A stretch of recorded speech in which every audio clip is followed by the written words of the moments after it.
fechar um ciclo não é eu rejeitar, eu esconder, eu anular as minhas experiências passadas. Porque a gente realmente não tem uma borracha, como você falou, para apagar. O passado ele é ruim porque ele é passado? Não, gente. Do passado, a gente tem que trazer o aprendizado das coisas boas e das coisas ruins. O que a gente tem na vida, Jeff? A única coisa que a gente tem na vida se chama presente.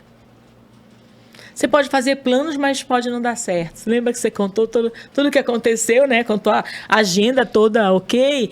E as coisas mudam. Existem situações, adversidades que não dependem da gente, né? Não 100% da gente. Então, assim, o que a gente tem? O presente. Só que se eu sou muito apegada ao passado, eu não saio do passado, mas eu também não tenho mais o passado comigo, porque ele já passou, como o próprio termo, né, mostra. Eu só tenho o presente, mas eu também não consigo viver bem o presente. Porque eu estou presa lá no passado. Muitas depressões, inclusive, partem disso, né? E aí, na TCC, por exemplo, na terapia cognitivo-comportamental, você não fica rebuscando o passado no seguinte aspecto. Por que eu estou assim hoje? Eu quero descobrir qual é a raiz do problema. Não, a gente não fica, a gente visita o passado para entender a situação, mas a gente trata o presente porque eu não tenho mais como voltar ao passado. A não ser para revisitar e trazer o aprendizado para o presente. Porque é no presente que a gente constrói o nosso futuro. As pessoas que estão assistindo a gente aqui quando a gente fala sobre ciclos, eu sei que muitas pessoas, a primeira coisa que pensa é relacionamento. Sim. Mas não, eu vejo pessoas que mudam de profissões, eu vejo pessoas que se aposentam. É difícil. O meu pai teve uma dificuldade muito grande quando ele foi se aposentar. Sim. E eu lembro muito bem, Fran, que eu trabalhei no hospital oncológico aqui da nossa cidade durante vários anos e teve um momento que não estava me fazendo mais bem. Então, era muito trabalho, muita pressão, a gente não tinha... Eu tive a chance de ir para o Canadá, fazer um estágio no Canadá, onde lá tudo é SUS como aqui. Só que lá a diferença é o seguinte, não existia a possibilidade de faltar nada. O material da cirurgia, um curativo para o paciente. Então, a minha angústia dentro desse momento era dizer o seguinte, eu sou a ponta, depois de mim não tem mais ninguém. E como é que as coisas podem faltar e eu não posso tratar o meu paciente da forma que do que é justo, do que ele merece? Só que isso aí me angustiou ao momento que a minha esposa me chamou e falou assim, meu filho, você não está mais feliz. Estava te adoecendo emocionalmente, você estava, né? Porque um dia antes de eu ir para o hospital, no dia que eu fazia ambulatório e tudo, era um dia que eu passava o dia mal, que de noite eu estava, sabe, você estava hiperreativo, você estava ansioso, porque a sensação é de que eu estava enxugando o gelo. Foi difícil. E eu lembro muito bem que chega no final do ano, eu tomo essa decisão de que eu vou sair. E aquela coisa, emprego público, aquela coisa toda, tudo certinho, aposentadoria. Sim. E eu lembro que eu chego lá para fazer fazer o pedido.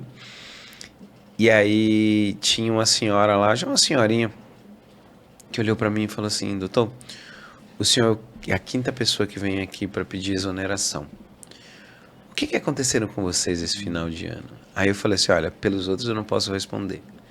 Mas para mim, eu vim fechar um ciclo. Só que ali naquele momento e nos próximos meses, não foi fácil. Porque o pensamento meu sempre foi o do servir. E se você falar assim, olha, Dr. Jefferson, se você ganhar na Mega Sena, eu estaria no hospital público fazendo a cirurgia do que eu acredito. Eu ajudaria uma instituição para que nada faltasse para as pessoas. Entendeu? Mas assim, eu sofri durante muito tempo. E aí tem um momento que assim, dói, fere, mas vai cicatrizando até o momento que realmente muda. Eu estava falando, você passou. O que você passou também já na sua vida de ciclos, de fechamento de ciclos? Eu fechei 2 ciclos nessa área. E aí o que eu acredito que pode ter acontecido com você, claro, você não tinha a cabeça que você tem hoje, né?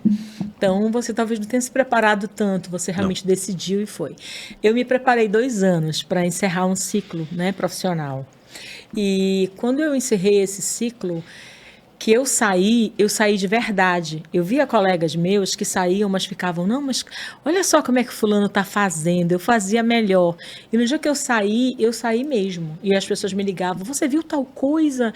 Nossa, como você fez falta. E eu falava, não, isso não vai subir para minha cabeça, não vai subir no meu coração.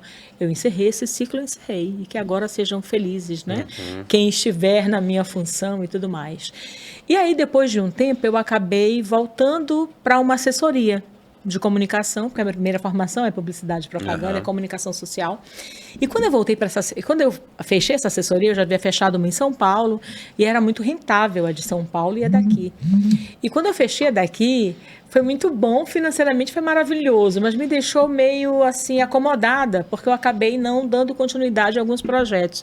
E quando eu encerrei esse ciclo novamente, que foi exatamente no dia 3 de janeiro deste ano, por isso eu falei para você que eu fiz uma aula, uma mentoria com esse assunto. Cara, parece assim que Deus estava tirando um peso. Eu pensava no valor, que era muito alto, mas eu fiquei bem. E tudo fluiu depois, sabe? Porque, assim, para fechar um ciclo também, a gente tem que se preparar. Psicologicamente, emocionalmente. E a depender, se for um ciclo profissional, até mesmo financeiramente. Porque se a gente for impulsiva, a gente acaba fazendo aquilo antes do tempo, né? E eu acredito muito que existe um tempo para todas as coisas. Um tempo para todas as coisas. Então, se a pessoa quer fechar um ciclo, Jeff, ela vai precisar organizar, como você falou, os pensamentos, os sentimentos, trabalhar as emoções. Se puder procurar uma terapia, procure uma terapia, sim, porque é importante. Um profissional que possa ajudar, um profissional sério que possa ajudar, porque os ciclos são necessários. Existe uma história, não sei se você conhece, que é a história da vaquinha. Você já ouviu falar nela? Não, vamos lá. Não? A vaquinha, um casal morava na fazenda e eles só tinham aquela vaquinha. Então, todo dia eles espremiam ali a vaquinha magra, já o leite, para vender 1 litro ou 2 para o suprimento do dia. Então, eles só tinham aquilo. E aí, um dia, o mago vai ali com o discípulo dele e, naquela viagem, ele fala para o discípulo dele, joga a vaquinha do monte, para ela rolar monte abaixo. Mas ela vai morrer, ela é o único sustento. Joga. E aí esse discípulo foi embora, né, lá com o monge, com o mago, enfim. E aí ficou com muita raiva dele e se separaram, o monge do mago, do discípulo. E passou mais ou menos 1 ano, o discípulo volta na fazenda. Quando ele chegou lá, a fazenda era um lugar assim extremo, uma fazenda luxuosíssima. Aí ele chegou e falou assim, essa fazenda aqui do seu João e da Dona Maria, por exemplo, não lembro os nomes agora. E aí o rapaz falou, você pode chamar, diga para ele que é o discípulo do monge, né? E quando a Dona Maria vem, ela vem muito bonita com o seu João, muito arrumada, uma outra mulher, transformada. E aí ele foi para pedir perdão e dizer que ele havia jogado, né? Que a culpa era do monge, não era dele, a culpa era do mago. Que é uma outra coisa que a gente faz, a gente não encerra ciclos porque a gente culpa os outros. A gente não assume a nossa postura, a nossa responsabilidade e diz eu não queria, não consegui por causa do outro. E aí, quando ela contou, o que aconteceu? Ele falou, meu filho, o dia que você veio aqui com o monge, depois a vaquinha caiu no morro, precipício abaixo. E aí eu fui com muita dificuldade, tirei a vaca, vendi o couro da vaca, do boi, do chifre, enfim, vendeu tudo. E com essa venda ele comprou outras vacas. E disso ele virou realmente um verdadeiro fazendeiro. Então, às vezes, Jeff, fechar um ciclo é empurrar nossa vaquinha. É matar aquela vaquinha para que uma fazenda nasça. Porque se eu não fizer alguma coisa, eu vou continuar. Einstein diz, né? Insanidade é você querer ter resultados diferentes, fazendo coisas iguais.